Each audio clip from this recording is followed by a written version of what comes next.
everybody. Oh, we've got a bit of a lag going on here. Uh-oh, here we go. All right, give me a second, guys. We're going to switch Wi-Fi just before we get cracking. Okay, 1 second. Ba, ba, ba, ba. Whoops. Right. Personal hotspot. Okay, guys, give me a second.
No.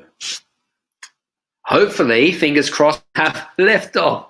We're having some major technological meltdown going on here, guys. I do apologize. We've got a bit of a storm going on outside, so give me a second. Oh no, I think we're back in. Sorry about that. Anyway, listen, guys. Really looking forward to today. We got the launch of the Game Changer show, and it's been great sort of leading up to this, and we've got two amazing speakers that we're going to be that's going to be on a little bit later on. In fact, one's very shortly that I'll introduce to you. And what is the Game Changer show? Well, the Game Changer show essentially is industry experts and influencers from around the world, specializing in particular subjects or whatever it might be. And it's just going to be great. What I'd like you to do, if you're listening to me, by the way, is to like, comment, or share on the comment section below, because I think that once we have a little bit of rapport and some conversations going on, that's going to be great. So, guys, if you're listening to this, do me a favor, do me a like, comment, or a share on the comment section below. That'd be fantastic. And believe it or not, we actually just created some new graphics, and I just realized that actually my Twitter handle has been spelt wrong. I mean, how kind of Pete Tong has it all gone or wrong already? So it's kind of funny, but it is what it is. But hey ho. So listen, guys, if you're listening to me live, please like, comment, or share with our speakers below, that would be fantastic. And I'm looking forward to today because we've got, like I said, we've got two amazing speakers. The first speaker coming up in a second, her name is called Lisa Moore. And Lisa is one of our members from our Game Changers Next Level Club. And she comes from a place of health and performance. So we're going to have I'm going to be, I suppose, not grilling her, I suppose, but more importantly, we're going to have some fun. It's going to be interactive. So if you have any questions around health, if you have any questions around mindset and performance, especially if you business owners and entrepreneurs or whatever it might be, and also busy mums as well, here is just a great opportunity to ask Lisa any particular questions, going from there. So listen, guys, without me kind of babbling on too much, just before we actually crack on and move forwards, I was going to ask you, if you are listening to this, we have an amazing YouTube channel, which is Adam Strong, which is the YouTube channel, which is the Game Changers show, essentially. And each and every single week, we're going to be doing something fun here on live stream. So the Game Changers show live stream. And we've got some great speakers coming up actually in the next couple of weeks or so.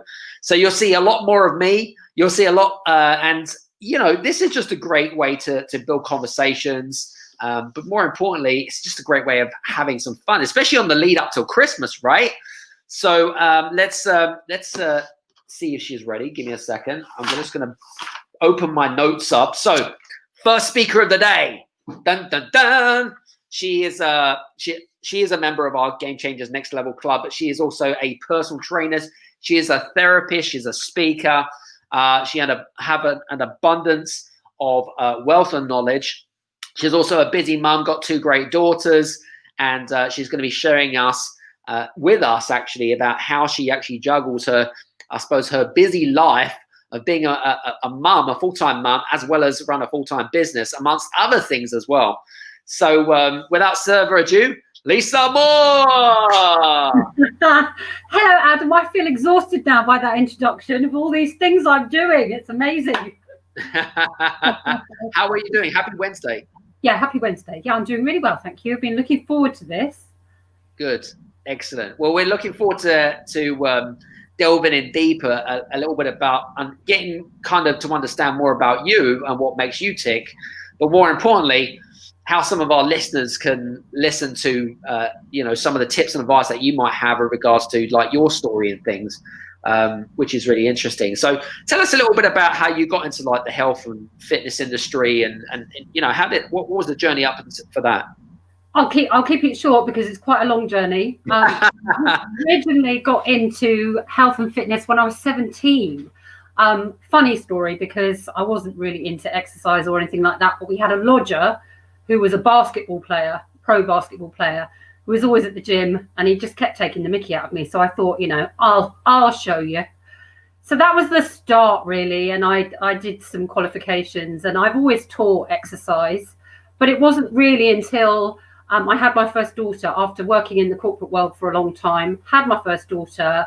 A lot of women go through this. They have their children and they're like, oh, what do I want to do? Do I want to go back to that corporate world? What do I want to do?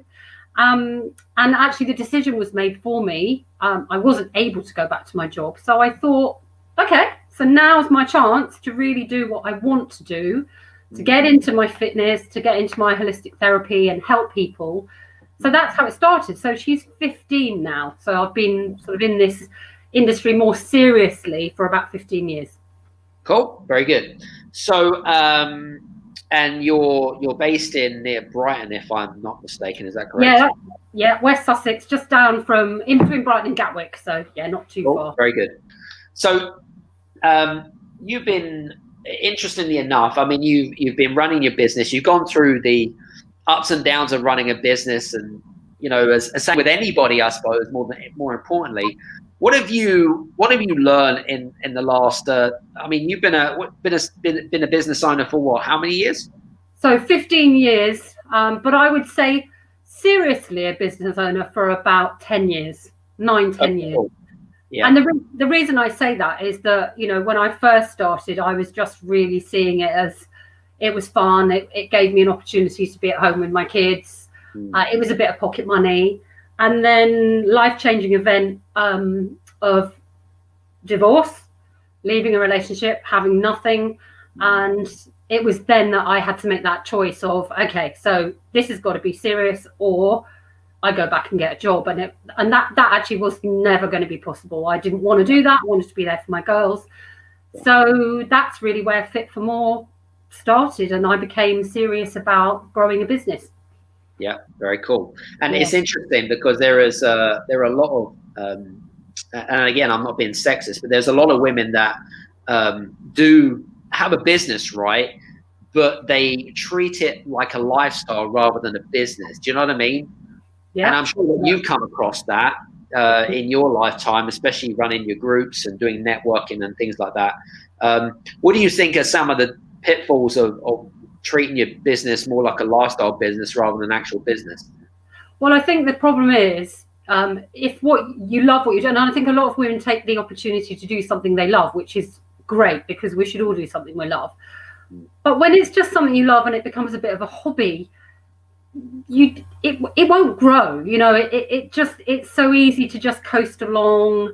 And also, I think when you don't see it seriously as a business, you allow things to happen that wouldn't happen if you were in business. You know, you don't look at the profit and the loss, you don't look at the numbers, you don't think about marketing and all that sort of stuff. So, you know, there's got to be a reason why you want to do this. And for me, there was a big reason. I needed to create a life for me and my daughters. Sure. So it had to be a business. And, you know, that is fine for some people. If they can afford to have it as a hobby, then great. But, you know, if you want to build it as a business, build it as a business. So learn all the things that you need to learn. Learn about numbers, learn about marketing, learn about networking, learn about stepping out of your comfort zone every day. Absolutely. Well, I say that every day. I say that every day to all of our listeners, and you know that more than anyone else, which is great. What I was going to say, in terms of some of your clients, you know, because you mentioned, I mean, I read your bio and I know you quite well and stuff. Tell us a little bit about some of your clients and what their main problems are. So mainly work with women in their 40s and beyond who are struggling with that feeling of they've lost who they are.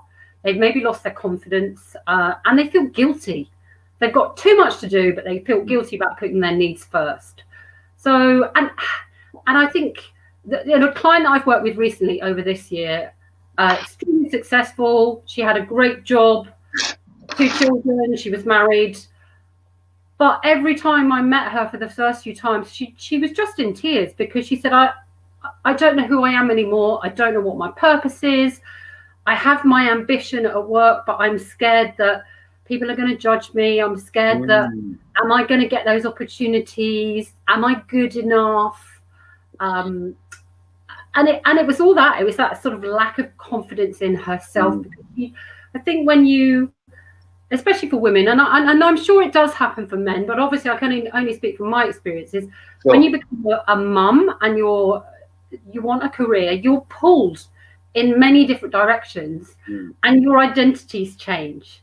Yeah. So you feel guilty if you have that ambition and you want to achieve things, you feel guilty about it because you're like, oh yeah, but I've got to look after this, I've got to look after that. So we worked a lot on her mindset, her confidence, unpicking all of those, you know, those little beliefs. We talked about health because, you know, for me, health and having good health underpins everything.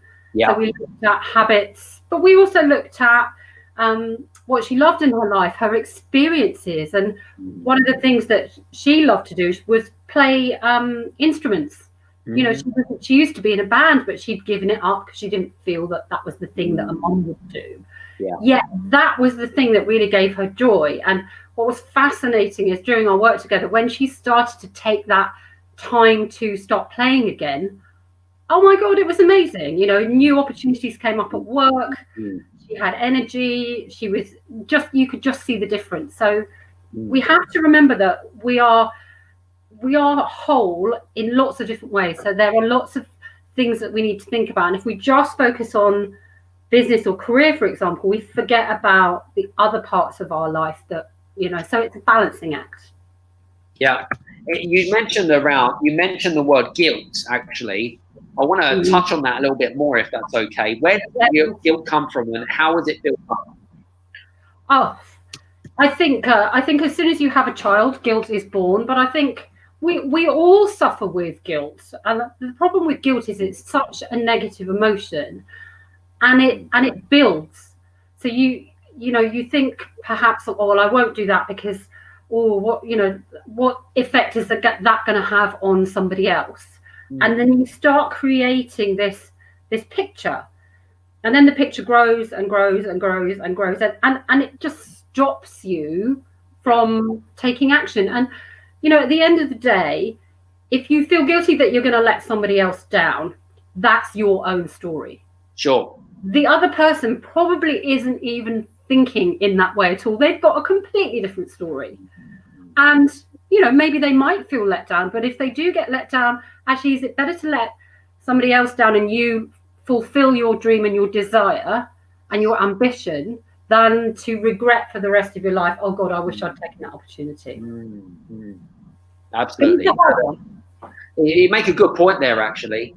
I suppose it's also around people's life experiences, but more importantly, I mean, being a dad of 4 and you're a parent of 2 and stuff, I'm not being funny, guys, but you guys that are listening, right? Any parents that are listening, it's one of the hardest jobs in the world.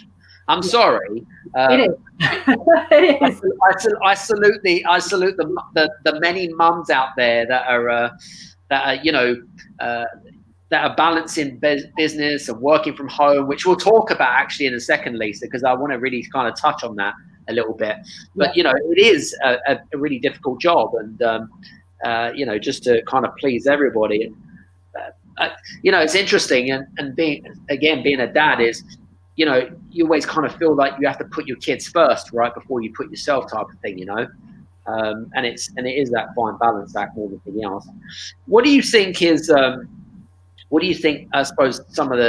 I suppose the top 3 problems that your clients are really, what are, I suppose, some of the things that keep them up at night? You mentioned about guilt, which was one of them, and you touched a little bit on self-imagery and self-confidence, but could you go in a little bit more deeper about them things? Yeah, I mean, obviously being in the fitness and the health side of the world that I've worked in, right? The whole weight, how you look, how you feel about your body and body image is massive. Yeah. For a lot of people, male and female. I think females tend to talk about it more. So, but I think what I found certainly with my clients is that it sort of starts with I want to lose a bit of weight because I'm fed up with how I look. But actually, once you dig a little bit deeper and you get underneath the skin of, is it really about the weight? It never is about the weight. It's about wanting to be seen. It's about wanting to be visible. It's about wanting to be loved. It's all of that stuff that sits under it. But it's almost like the getting to the cause. Yeah. The symptom is, you've got a bit of a chubby tummy and you don't like it. But the cause is actually more than that. And I can think about a lady in particular who came to me, and she was in her mid-50s. Her son was about to get married, and she was desperate to lose weight. She yo-yo dieted all her life. Oh. And she did really, really well, really, really well. And she lost 3.5 stone, went to the wedding, looked amazing. But what was really interesting is she never stepped into this new identity of who she'd become. Yeah. She was still living her life as that 3.5 stone heavier person, and her limiting beliefs about I'm not good enough, I'm rubbish, I'm useless. Yeah. And we weren't really able to get into the mindset. She wasn't ready to go into the mindset thing. And then just, I've seen it often, is that the habits, they disappear, and, slowly she went back to how she was. I find that really frustrating, but as a coach, you can only help people if they are able to, they're ready, they're there. Yeah, absolutely. And I think that there's a lot of deep underlying, I suppose, not just limiting beliefs, but I suppose you have to also look at, your own habits and routines and things like that, right? And I suppose there's a lot of psychological crap that goes on before the whole kind of, do you know what I mean? There's a lot of it's psychological, right? That's how I feel. Well, and a lot of it is what we've been taught, how we've been brought up. It's like, you look at the Western world and the UK. Yeah. If we see somebody eating a pile of insects, we go, oh, that's horrible. But out in Asia, that's completely normal, because that's what they've been brought up with. So there's a lot of stuff that we bring from how we were brought up, that it's like the classic, isn't it? You're told as a child, never talk to strangers. Don't talk to strangers, it's dangerous. And yet here we are wanting to go out networking for that exact reason, to talk to strangers and people we don't know, because we want to build relationships. Yeah. I mean, I know it's a really simple example, but it's true. So things that we were taught as a child stay with us into adulthood unless we have that conscious ability to look at them from a different point of view. Yeah. So that's really what I do. I help people unpick that, and then I can support them with the things, the tools that they need to put in place to then help them change. So what do you think are some of the common mistakes that a lot of your clients make on a regular basis? Like, for example, is there a particular I suppose, how do they sabotage themselves? Do you know what I mean? What are the common, we talked about routines, we talked about habits, but is there a common pattern that you have found in terms of working with people? I think one of the things is a lot of people don't go deep enough into their reason behind what they want to achieve and why they want to achieve it. Yeah. So going back to that scenario, I want to lose some weight because, my skirt doesn't fit, so I'd quite like to wear a different skirt. Actually, when you understand a bit more about what's really sitting behind that and why it's important to you, if the going gets tough, which inevitably it will do, if losing weight can be really easy, but it can also be really difficult. But when you hit that obstacle and you hit that plateau, if you're not engaged with the true reason behind it, then you'll just fall off the wagon. Yeah, you just fall off the wagon. And the other biggest excuse that I hear all the time is I haven't got enough time. And I'm just as guilty about saying that as anybody else. And I hear myself sometimes saying, oh, I'm really busy, I've got so much to do. But the truth is, we've all got the same amount of time on, every single day. But we also have a choice as to how we spend that time and how we prioritize that time. Absolutely. So it's really easy to say, oh, I'm too busy, I can't possibly go out for a walk, I can't possibly cook my own meal from scratch, I can't possibly sit and journal or meditate. You just have to make that choice and that decision. And quite frankly, if you say you haven't got enough time, it's not that you haven't got enough time, it's that you don't want to make it a priority. Yeah. And I suppose it's also about what's important to you, right? If it's not important enough for you, then of course you're never going to do it. And interestingly enough, I actually did there's a new show coming out on the podcast actually in a couple of weeks of time, and it talks about excuse-itis, which you've probably heard of before, right? Why people end up sabotaging themselves because they keep telling them the same bullshit story of I've got no time, I've got no money, I've got no this and I've got no that, rather than kind of saying I don't have these things. Is to actually come with a mindset of abundance and say, do you know what, I do have these things, I've just got to find a way around these things. Do you know what I mean? Because it's a very fixed mindset to have that, But I'll share that in a couple of weeks' time. I think that's going to be a good one, and people will be like, oh, that's me. Yeah, I know. Yeah, I like to call another excuse procrastinating. It's like procrastinating and faffing. It's the same thing. It's like, oh, I love that. That's great. I'm going to rewrite the English dictionary with that one. I love it. Yeah. Love it. That's a very English saying, isn't it? It is. Yeah. Very good.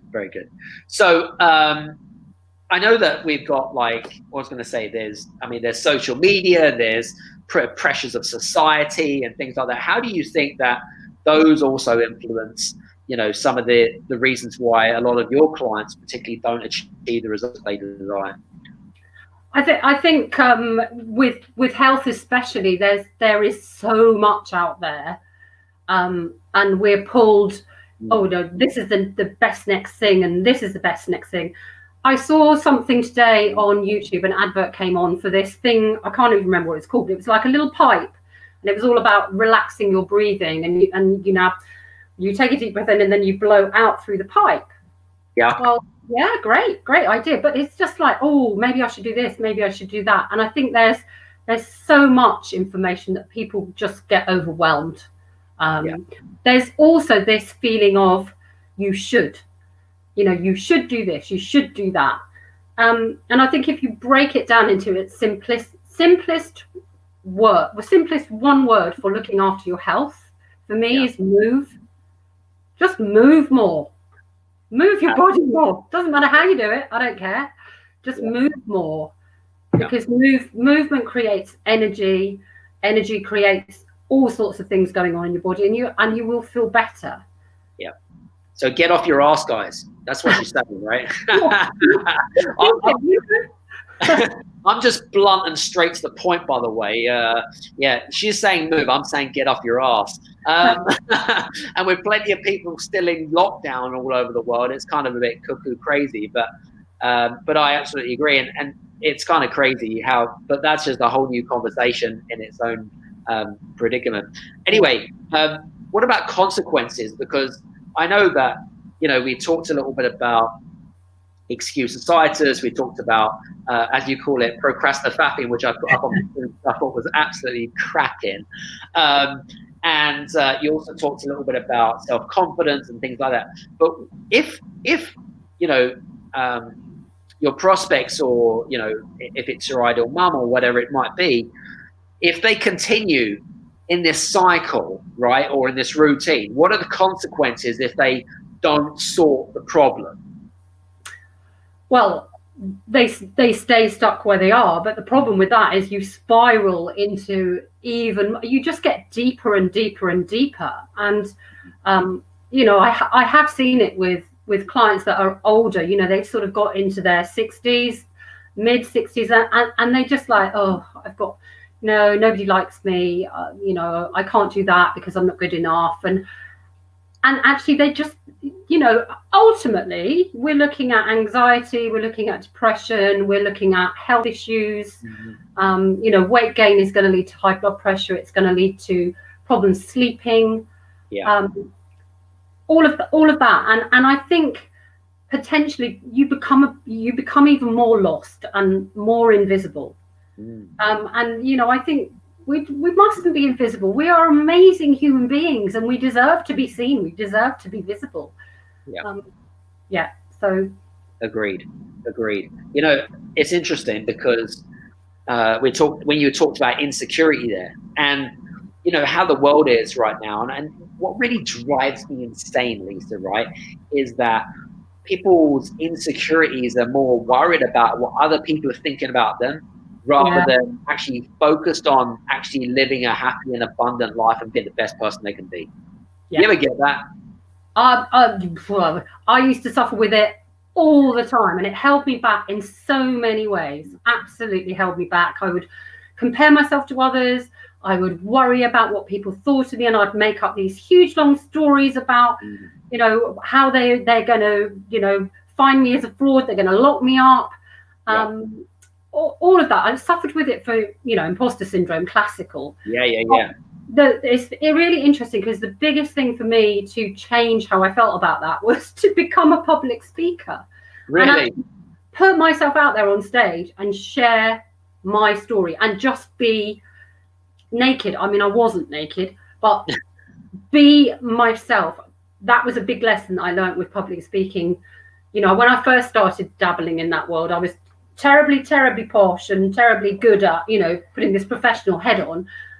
It just didn't work. But once I decided to just be me, amazing, and it's given me so much more confidence in myself, in my business, and to be able to help others. You know, I can see other people now, and I can help them to become that confident, to get that confidence. They don't have to do public speaking to get there, but I can understand what it feels like to go through that. Yeah, no, absolutely. And here's the other thing as well, is discovery. You probably, you know, I call it life discovery, because, you know, if you don't find, if you don't go through that journey of discovery, right, you're never going to find what could potentially be. And you mentioned it, like, right, public speaking is just apparently which you'll know about this anyway, is some of the biggest fears in the hearts and minds of men and women. Yeah. You know what I mean? And it's like, you know, you don't have to be, you know, standing up on stage, kind of, you know, to do that. Are there any other, you know, when your clients came to you and they didn't want to be a speaker, it was really like kind of no type thing, what other suggestions do you have for people? What, to grow their confidence or to stop worrying about? Absolutely, both. To both. Yeah, I mean, I think one of the questions is, it's that classic question, what's the worst that could happen? Yeah. So I get them to talk about what is it they're worried about? What is that fear? What do they think is going to happen? And then we go through, well, okay, so let's say the worst happens. How would you deal with it? What would you do? And what's amazing is then they start to come up with all these ideas about what they would do and how they would do it. Yeah. So there's that scenario. Or they'll sit there and go, well, that's very unlikely to happen. And yeah, no, I don't think it will. And so that's another way of looking at it. Or the other way is I get them to look at something that they've achieved in their life in the past. I have this I am brilliant list, which my clients hate at first because they don't know what to write. They go, well, I'm not brilliant. I haven't done anything. It's like, okay, so have you passed your driving test? Can you cook a cake? Yeah. Can you make roast beef? Did you do a piano exam? You know, and all these silly things. And they go, oh, yeah, and I've got grade 5 violin and blah, blah, blah, blah, blah. And suddenly the list grows. And then the floodgates open and they recognize what they've achieved so far in their life. Mm. And it gives them that sort of comfort and understanding, and that, you know, they've done really difficult things in the past. You know, one client suddenly said to me, oh yeah, and I've got three degrees, not the group, 3 degrees and a PhD. And I'm like, and you're telling me you're not confident? It was like, that was really hard to do, and you didn't do that, you know, you did that when you were still working, you know. It's like the penny drops and they go, oh, okay, so how can they apply what they've done in the past to where they are now to help get them out of that stuck place? Yeah, no, absolutely. That's a good one, that one. I like that. Oh, just want to give a big shout out to Jill. Hi, Jill. How are you? Hope you're well. She says, what Lisa says, especially about being a mum, imposter syndrome, moving more totally resonates with me. Mm. Yeah, totally get it. 100%. Very good. We like that, Jill. Thanks very much for your comment. I was going to ask you, actually, and this is a really interesting one for me because, you know, there's a lot of people, lockdown comes, lockdown goes. Lockdown comes, oh, but lockdown comes back. And, you know what I mean? So, you know, it's kind of this never-ending cycle of when are we going to get back to normality, whatever that looks like. But anyway, my question really was around, you know, any advice or tips for, because you're a busy mum, right? You've had 2 young daughters, you grow a business and whatever it is. How did you grow a business, right? But also being able to juggle, you know, family, childcare and that kind of stuff, and still being able to try to grow your business. Extremely challenging. What did you find worked for you? I think be realistic about what you can and can't do. Yeah. Think about your priorities. So you will have a huge long list of I should do this, and this is where the guilt comes in, is change the word should to could, because then you make a decision. Yeah. Once you change it to could, well, I could do that or I could not do that, you've made a choice, you've made a decision. And I think getting good at making those choices. I always remember having discussions, I'll call them, with my mum about my house not being as tidy as she would like it. My mum is very house proud. She would come around and she'd look, and I'd see her looking. And I remember having that conversation with her, saying, look, do you know what, Mum? At the end of the day, my house is my home. It's clean enough. It's just not priority. My health is more important. So if I'm tired and I need to go to bed at 9:30, I'm not going to clean the house. It'll get done when it gets done. So I think it's about prioritizing and stay in the now. You know, it's really, we all keep looking at the future and going, oh, what's it going to be like? What's it going to be like? And we can go back into the past and you know, ruminate on everything that's happened and the things we didn't do or did do or should have done or could have done. Try and stay very present in where you are now. What is it that you can do in this very moment right now? And if you're feeling rubbish and you're feeling worried and upset, just take a breath and go, I have everything that I need right here, right now. All is well. The classic, all is well. I agree. Absolutely agree. Jill says, instead of I should, I say I could if I really wanted to. And that tends to put things into perspective. Yeah, it is. It's definitely, because once you change it to a could, it becomes a choice. Yes. Whereas if it's a should, you feel like, oh, I should do that. Well, a could is kind of more definitive, isn't it? Do you know what I mean? You know, and it also opens the door of possibility. It does. Do you know what I mean? Whereas if I use the word I should, it kind of means it's more seen in the negative connotation. And if you say that you should do something, it kind of means, well, I'm being forced to do something. It's not by choice. Exactly. Do you know what I mean? So I suppose it is, in a way, changing the vocabulary or the words in which you use. But also, I don't know about you, I suppose kind of reprogramming your mind, you know, and using words, you know, using words in a slightly different context, which is a really good way of doing things as well. So that's and I think listening to the words that you say is really interesting. And one particular thing which I love is the word but. Because a client will say a sentence, I really want to go out running this week, and then there'll be a but. I can't because blah blah blah blah, or something and something and something. So the bit that you've said before the word but is completely null and void. I hate the word but, by the way. I hate the word but. You know, I really, and I'll tell you the reason I hate that word but is because it's like, oh yeah, I'm going to do this and this and this and this, but it's like, oh, so you're not going to do those things because of the but, right? It's like, everything that you said before the but is a lie because it won't happen. So exactly. Either do it or don't do it, you know, and be happy that you've made that decision and that choice, but also take responsibility that you have made that choice, and don't moan and groan when you don't get what you want because you made the choice not to do it.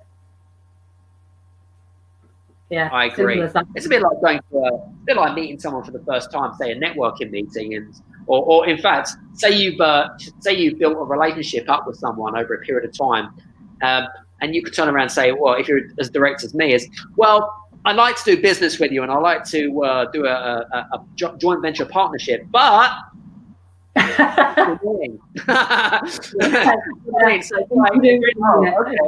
right? Yeah. So. Yeah, maybe we should change that word from but to maybe however or something like that. Say, there's certain words that for me are kind of like pet peeves, I suppose, and they're like, don't say that word. Don't say that word. Yeah. You must say it. And but is probably one of them. So, but I think we worry, don't we? That goes back to that whole worrying about what other people think. Is that we say it that way because we're worried that they will be upset if we just say, it's been really great meeting you. Don't think there's anything that we can do together at the moment. Let's stay in touch. Absolutely. It's, you know, so I can almost feel it sometimes in your, you know, can feel it in your body going, oh, I don't really want to say that, but that's the truth. But actually that's much clearer for everybody, isn't it? When you're honest. It takes it takes practice, it takes time, and you can't do it all the time. Well, and, you know, we've all got different personalities as well, Lisa, right? Do you know what I mean? So for me, I'm a very, I suppose, red, direct type of person. You know, if I like you, I'll tell you I like you. If I don't like you, I'll just say it to your face rather than sort of cause drama and tell the next door neighbor, for example, which drives me insane, by the way. So, you know, if you don't like somebody, just tell them that you don't like it and tell them the reason why. You know, I just don't do drama, Lisa. Do you know what I mean? It's just not worth it. Whatever. I have noticed that, Adam. Yeah. So, but listen, what are you working on right now? Because 2020 has been a challenging year for most people. Yeah. And I suppose 2021 is is a really exciting thing. But what are you working on right now? So so earlier on this year, just as lockdown hit, actually, I was just about to launch my new signature program, which is called I have to say it carefully, the SHIP method, SHIP.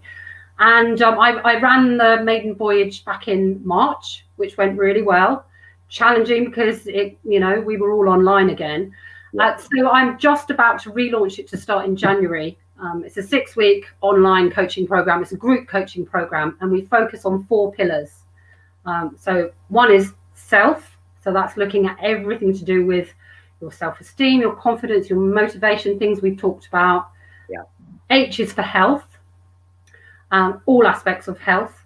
And then the last 2 are intuition and purpose, because I really think we don't think enough about our innate ability to know the answers already. And when you reconnect in with your intuition, in with your gut, in with your heart, as well as the brain, the heart and gut and the brain all have neurons. And in fact, the heart has more neurons than your brain, which is very interesting.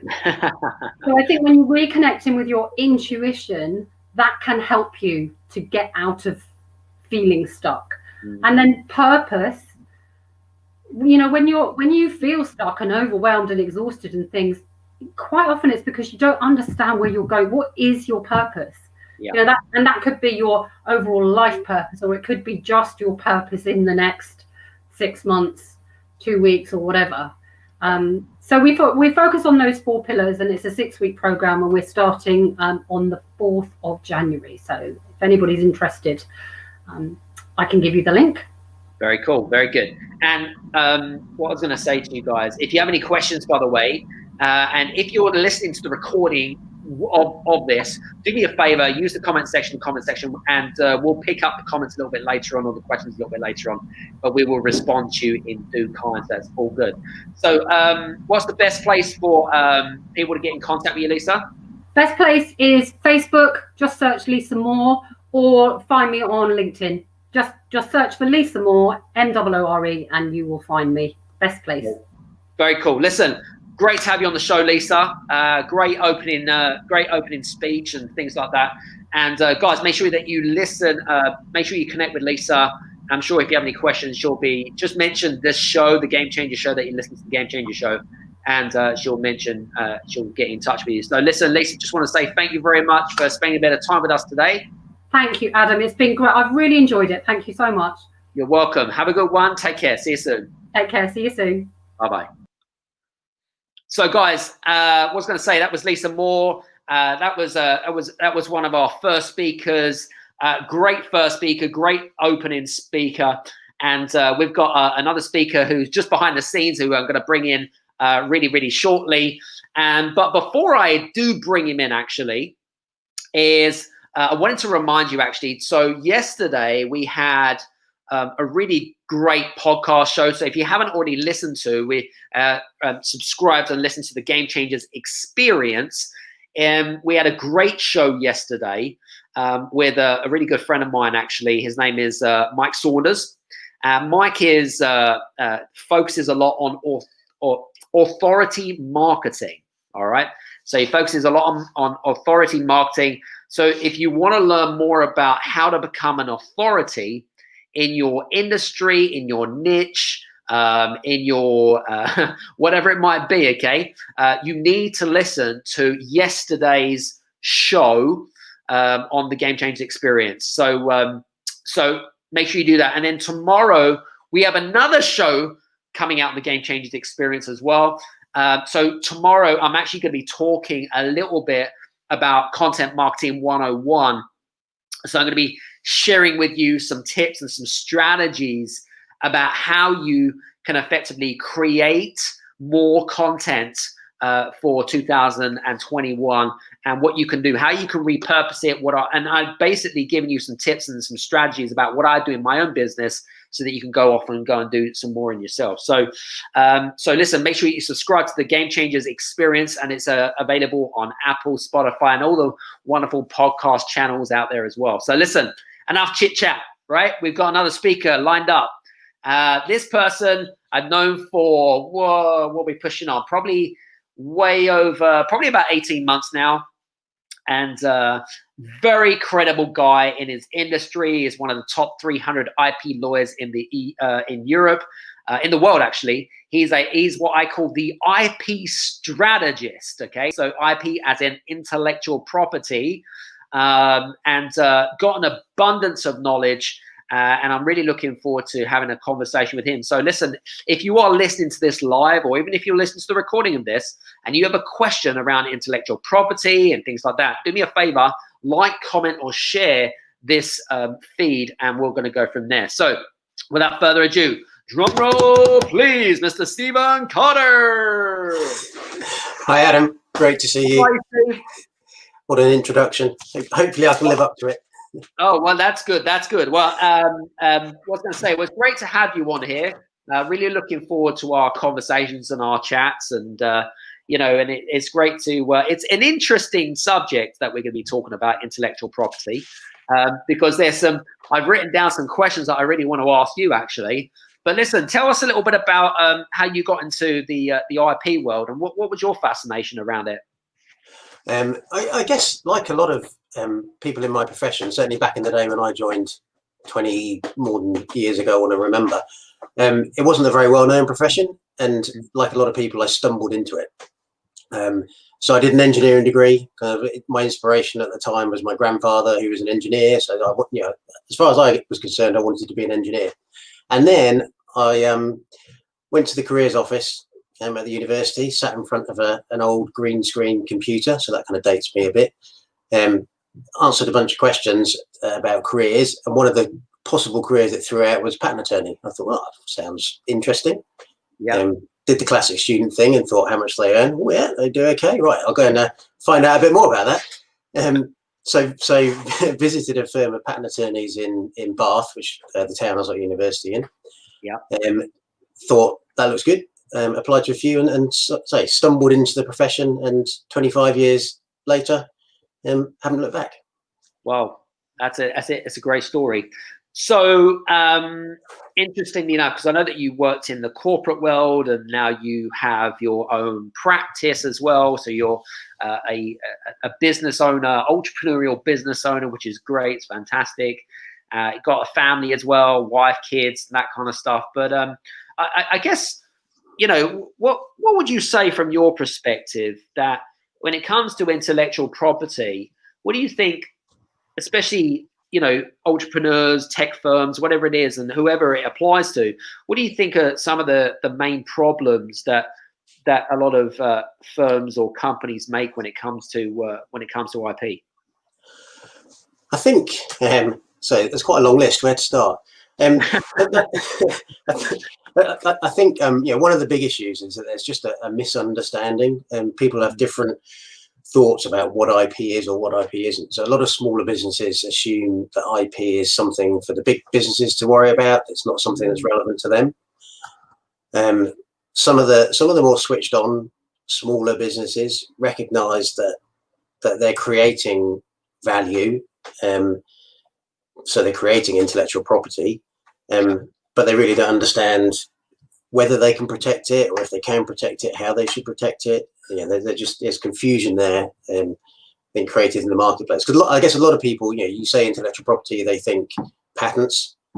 Patents don't apply to everyone, and patents are expensive. And often that's the first time that small businesses encounter the world of IP, is they think about filing a patent, they find out it's going to be super expensive, it turns them off. and they then forget about IP. But yeah, the world of IP is way bigger than patents. Yes. You also come across smaller businesses who have maybe had a bad experience of IP, so they're spending lots of money. They're putting a lot of money into filing patent applications or other forms of IP, trademark registrations, but because there's this disconnect, there's this lack of understanding, they don't know whether they're spending that money wisely. So yeah, they have that concern bubbling along in the back of their head, so that that's another worry they quite often have, and sometimes that can kind of escalate and lead them to have this kind of feeling that they're out of control, their IP's out of control. They know it's something they should be doing and they've got to spend money on it, but I don't know what to do. Should I do this or that? So they just kind of they're running around trying to do lots of things, being very reactive when it comes to IP, yes. but not necessarily doing the right thing. Interesting. And I when I was listening attentively to that, and I was probably one of the gullible people that thought that, do you know what, IP was for the big firms. I don't really need to do any of that. But I think in 2020, that's become even more apparent that we definitely need intellectual property and more than anything else. And we'll talk about that actually further on down the line. What do you think, from your perspective, are some of the, I suppose, common mistakes that a lot of IP firms make in terms of making, I suppose, false assessment around if they should go to protect it, or if they, yes, let's talk about that, and where the whole kind of, I suppose, belief systems more than anything else, because it is a belief system, really, isn't it? Yeah. I think so it's a really good question. I think just before answering it directly, I think it's useful to have a think about kind of what IP is and how relevant it is. I mean, and you look at the stats, you look at the information that's available out there, and what it tells us is that typically probably 80% or maybe more of the value of a business, whatever size, is in its IP of one sort or another. And it's this kind of intangible thing that you can't touch. It's difficult to just kind of put it in a box and say that's my IP, because IP is it's all the stuff that that you and your business are dreaming up, you're creating using your mind. And if you're going to capture that value, if you're going to take advantage of that value you're creating to build your business, if you've got ambition to do that, then you need to think about how you're going to capture and protect that value. And I think of the kind of world of IP using this kind of pyramid model. And at the top of the pyramid is the protection piece, which is the bit that everyone thinks about. It's you're filing your trademark application, it's you're filing and that's what people tend to focus on. I think what they forget, and this is where a lot of the mistakes come from that we'll get onto in a minute. What they forget is that there's some foundations you need to build underneath that protection, and right at the bottom of the pyramid, the sort of foundational level is ownership, and that may sound like simple and easy, but once you start digging into it, the laws around ownership of intellectual property can be quite complicated. They're different in different countries. They're different for different types of intellectual property. So one of the mistakes that I see quite frequently when I'm starting to help work with small businesses to understand where their IP position is it can all too often turn out that they don't own the intellectual property that they think they do. So they don't own the code for the software application that their business is based on, or they don't own the logo that they're using for their brand, which the world knows them by. And so I think one of the really basic starting points for any business, and this is something that a business can do and examine to some degree for themselves without spending money. Let's just try and work out whether we actually own this stuff in the first place, and be aware that can be a problem. And so when you're setting your business up, or when you're starting on a new project, or when you're engaging with a new software developer or a marketing agency to develop your brands, make sure you've got the right agreements in place so that the ownership of that intellectual property flows back to your business where it needs to be. Yeah, and one of the most gullible things that I've probably done in the past is probably thinking, oh, do you know what? It's on my website. I must own it. Do you know what I mean? And, Yeah, and yeah. that's probably the same for most people, actually. You know, because again, it's kind of that naivety, but it is naivety in a way. It's not ignorance. I suppose it's a lack of education more than anything else. But yeah, interesting you brought that up. Yeah, I think you're very right there. It's not. I don't think it's through any fault of the small businesses, No. because it's not. Yeah, because the IP world is a complex one, and I think it's often what's missing is that kind of translation between this complicated IP world and the business world. Yes. I always remember one time. This is going back quite a few years now, but one of my clients was describing me to another one of their business associates, and he said that Stephen's this bloke that has this this sound bad now, but this massive brain at the back of his head that understands all the IP stuff. But he's got this bit of his brain at the front that he reserves for talking to business owners and business people. So he kind of he does that translation and understands all the complicated stuff, but actually then puts it into the right terms for business owners and people in business to understand, because it's I think what people sometimes forget, and I've been guilty of this in the past, certainly, which is that at the end of the day, IP really is a business tool. It's only any use if you make use of it in the right way to support whatever the goals of your business are. And I think IP lawyers like me, we have to remember that. And sometimes it's easy to forget and get wrapped up in the details of the patent itself and try and get companies patents for the sake of getting a patent, when actually that might not be the right thing for them to be spending their money on. Yeah, very true. Listen, guys, if you're listening to this, whether it be live or recorded, do me a favor, give me a like, give me a hello, like, share, comment, whatever it is. But also, if you're seeing this through LinkedIn or YouTube or whatever it might be, please do me a favor and accept the T's and C's, which is above my head here, okay, so that we can see who you are, because I'm getting loads of comments coming in, and it will say, hello from, I don't know, Timbuktu or whatever it is, and then it will say Facebook, LinkedIn, or YouTube user, and I'm like, who's this dude? Right? So just wanted to make sure that, just so that we can have a real connection, and I can use you by your name rather than kind of some stranger off the internet. So anyway, it's all good. In terms of consequences, because I know that you get a lot of what I was going to say. There's a lot of I don't know how this is true or whatever it is. Yes, you get someone can copy your work or plagiarize or whatever it is, but what is the real consequences if you have this naivety, or you go around with this naivety and you think, oh, you know what, my IP is absolutely fine. What is the consequences if it goes unchecked?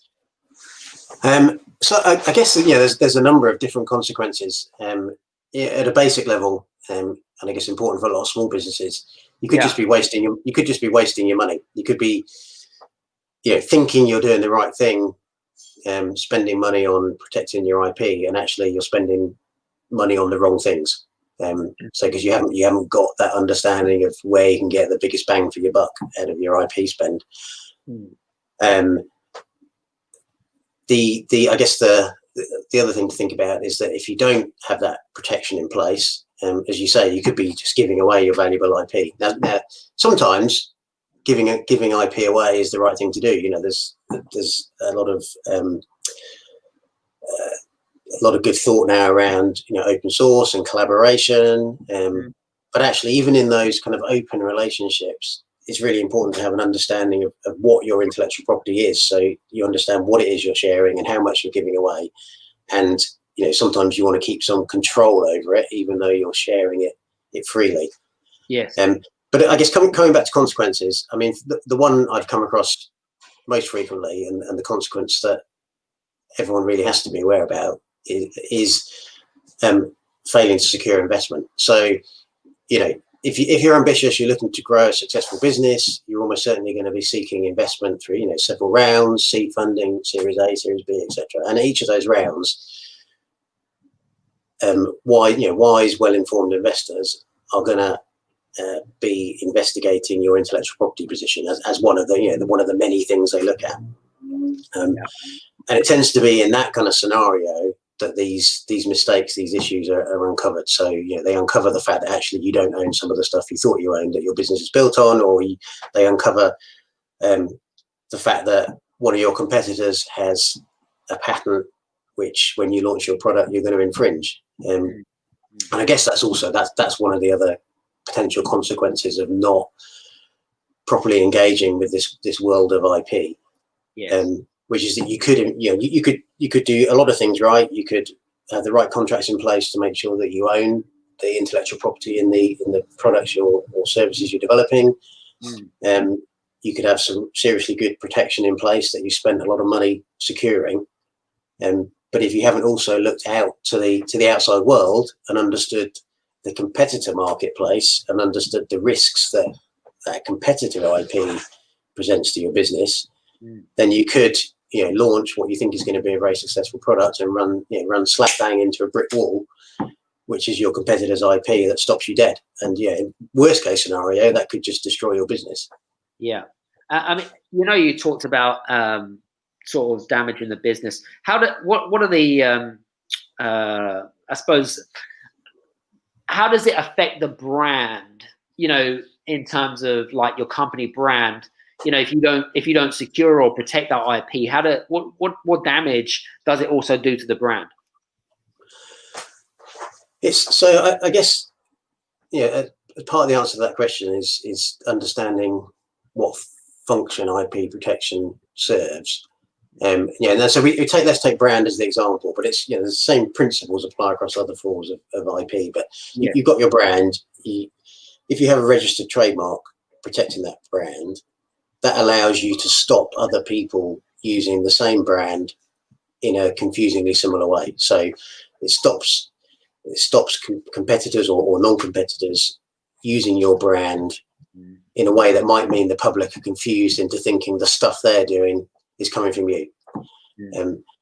And in the worst case, if you're not stopping people doing that, and the stuff that they're doing is immoral or illegal or just doesn't fit with your values as a business, then that could be seriously damaging to your reputation.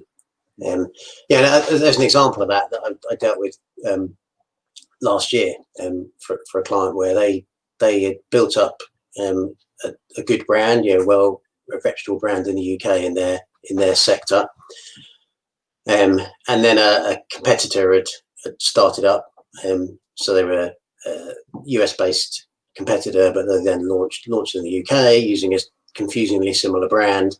The way they did business and the sort of way they presented themselves was quite different to the way my client presented themselves, and it wasn't necessarily the kind of the character, the impression they wanted to portray to their customers. And at the end of the day, I guess my client at that point in time did not have trademark protection, didn't have registered trademark protection, so it put them in a position where there was not a lot that they could do to stop this other brand and this other company using this confusingly similar brand.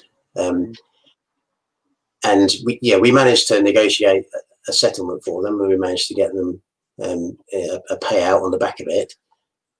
But because of the damage that had been done to their reputation, they've then used that payout to rebrand. So they rebranded themselves, they're having to leave their old brand behind and to many largely rebuild their reputation in this new brand. So it's a big headache that they would much rather have avoided. And had they had a trademark registration from the early days, they would have been in a much stronger position to prevent that company coming in the first place.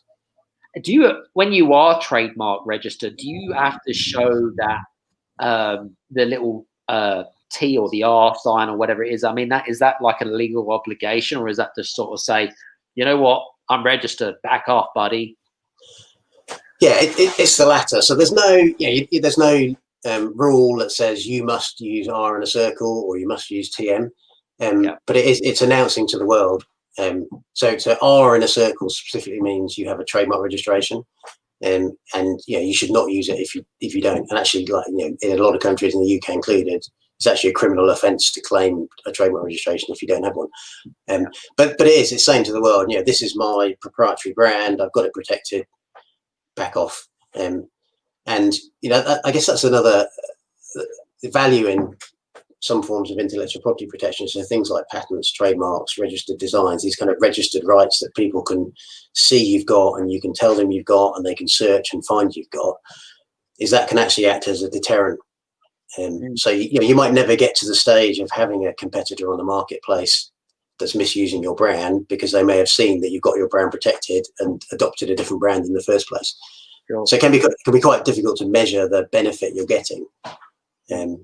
Because hopefully a lot of the benefit you're getting just by discouraging people from treading on your toes in the first place. Yeah, absolutely.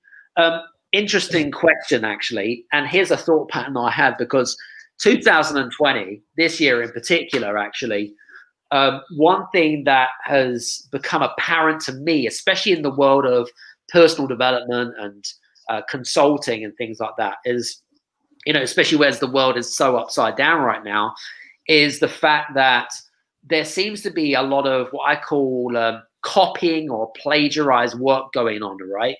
If you got your, say, brand, or you've got your IP already registered, does that effectively, does that automatically protect you against plagiarism and copying and stuff like that? Or how does that work? Well, I guess it's always the case that you've got to police your own intellectual property. So there's no one's looking out for you, irrespective of the fact you've got a registration. No one, there's no IP police in the background who are they come dashing up in their squad car with the IP light flashing on the top. No, so unfortunately it doesn't work that way. So you do have to police your own intellectual property rights, and you also, when it comes to enforcing, enforcement can be expensive. It is expensive. So you have to also pick your battles. And sometimes, I've worked with a number of clients where, say in the business coach type space, where they've got their systems, they publish white papers or articles that are talking about it, and someone rips it off, someone copies it and posts it on their blog. And sometimes, almost like a sort of win-win resolution for that kind of scenario can work better. So, you give the person a quiet tap on the shoulder and you go, well, look, I know what you've done, but I don't want to get into a big fight about it, but just acknowledge that I'm the source of that thinking. And then that can actually work for both parties, because they get to share some really good content to engage their audience, but you also then get your brand, your name promoted to their audience as well as yours. So, absolutely, I think it's wrong to assume that IP is always going to be a big stick that you hit your competitors with. I think often it can, as I think I said a while ago, it's a business tool, and it's about using it in whatever is the most appropriate way in that scenario to benefit you the most. Because you see some people who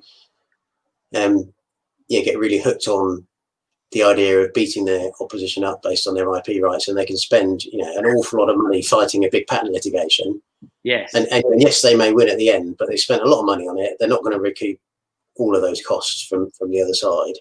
And in the meantime, they've been distracted from running their own business. They've maybe the PR around it maybe hasn't been great.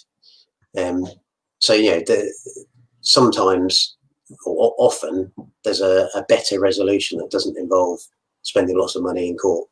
But sometimes that is the right answer. It's just, as I say, it's picking your battles. Absolutely. And I suppose because if someone isn't going to back down, obviously you have to then cough up the costs initially, but then I suppose if it proves that they are plagiarizing or copying or stealing any of your IP, that the costs are on them, I guess. That's kind of the theory. I mean, in practice, even if you're completely right and you win on all the points, you probably won't get any more than about 60% of your costs back. So you're still out of pocket. Wow.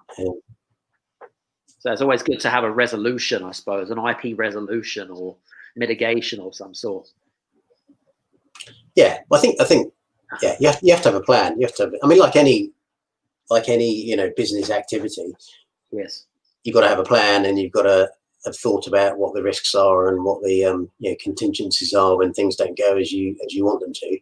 Yeah. And be prepared to back down when it's not going things aren't going as you hoped or as you originally thought, because we live in a changing world, don't we? We live in an imperfect world where you might think you've got a really strong case and you launch the action, and then you learn things that you just didn't know when the action was launched, and you have to be prepared to take account of those, and sometimes put your hands up and go, oh, sorry, that we shouldn't have done that, let's step away. And makes complete sense. I suppose my last question is there a particular test or somewhere where people can go to where they can sort of say, do you know what, I now know that I need to protect my IP? Is there anywhere or a source that you kind of send clients to or anywhere? I don't think there's kind of one single source. I mean, the UK Intellectual Property Office, so that's kind of the UK government organisation that handles patent applications and trademark applications, design applications. They have some quite good online resources. So the UK IPO website, that can help you kind of understand the extent to which IP is relevant to your business.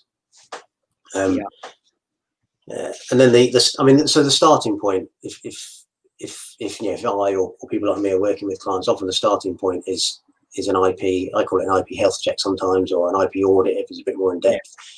Which is just the aim of that is really just to help businesses understand what they currently have, what the opportunities for generating new IP are. Yes. And again, and so what are the key aspects that they ought to be thinking about? What are the kind of plans they ought to be putting in place? Yes. And I mean, I guess the reality is that pretty much any business that is ambitious and looking to grow and is innovating new products or services, they will inevitably be generating IP. There's a separate question as to whether it's worth their while spending money on protecting that IP, or how much they ought to have as a budget to protect that IP. Yes. But if you're innovating, you are generating IP, full stop. Cool. So you ought to at least stop to think about, is there something I should be doing to protect this? Yeah, that makes complete sense. I think give me a second. Oh, 1 second. Oh, there we go. Oh, there's Zach. Hi, Zach. How you doing? Hope you're well.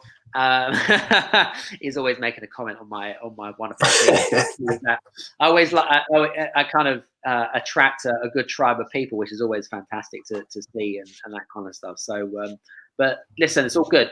What are you working on right now? And what are you working on right now for 2021? So I kind of decided 2021 is the year for me to step up content, because I kind of, as you probably know, I kind of hide in the shadows quite a lot.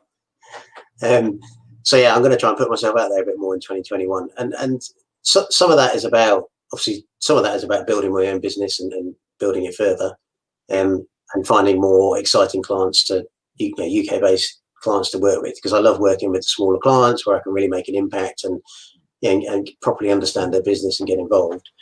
But I guess also recognizing that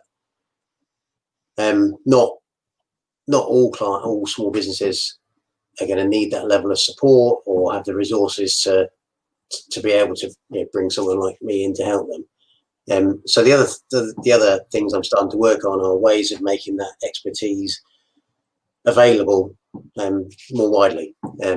So looking at putting on some webinars or masterclasses next year, and then maybe evolving that into some courses that can really be used by small businesses to help them understand how IP could work for them. Very cool. Very good. Listen, what's the best way for people to get in contact with you? Probably through LinkedIn is the easiest way. Yep. Very good. So guys, listen, if you have any questions for Stephen, or if you want to just connect with him on LinkedIn and mention the show, because then he knows where you've come from, any IP questions, or even if you're listening to the recording of this and you want to ask him a question, do me a favor, do a like, comment, or share on the comment section below, and then we'll try to we'll get back in touch with you in due course. So listen, Stephen, I want to say thanks so much for being on today's show. Really appreciate that. Right, thanks for inviting me on. I've enjoyed it. It's been a good discussion. Thoroughly enjoyed listening to Lisa before as well. So, very good. Well, absolutely. Procrastinating was something that I recognised in myself. So. I tell you what, that's a great word for rewriting the English dictionary.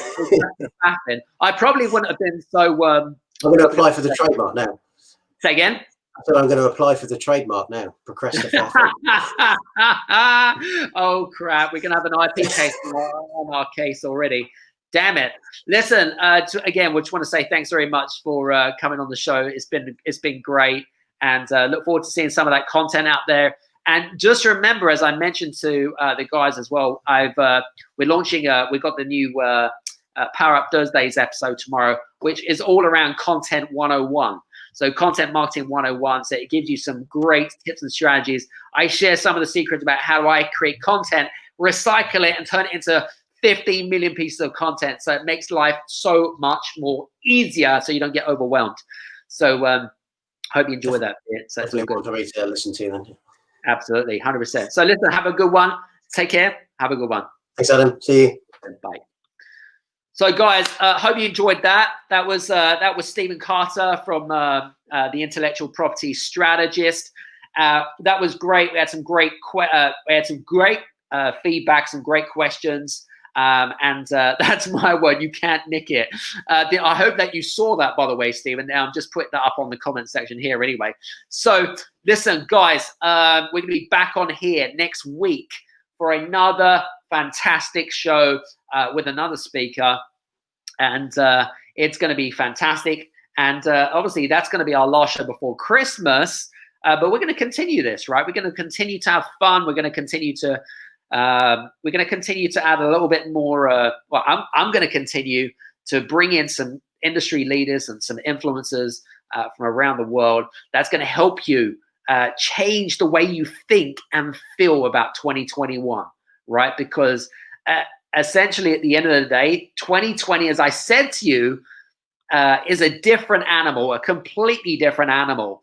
And if you wanna grow your business, if you want to have more money, if you want to have more success, and you want to help more people, then guess what? You're going to have to make some different choices in life. And this is the way to start, ladies and gentlemen. This is the way to start. You got to start listening and surround yourself with who you become, because it's who you become is essentially, if you hang around with procrastinating, lazy people, then you'll become one of those people. If you hang around with the negativity and the doom and gloom, then just watch the news, because you don't need any friends for that, right?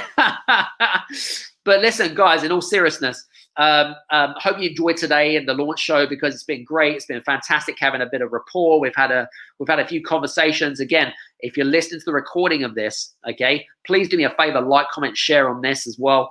We're going to be back on here next week.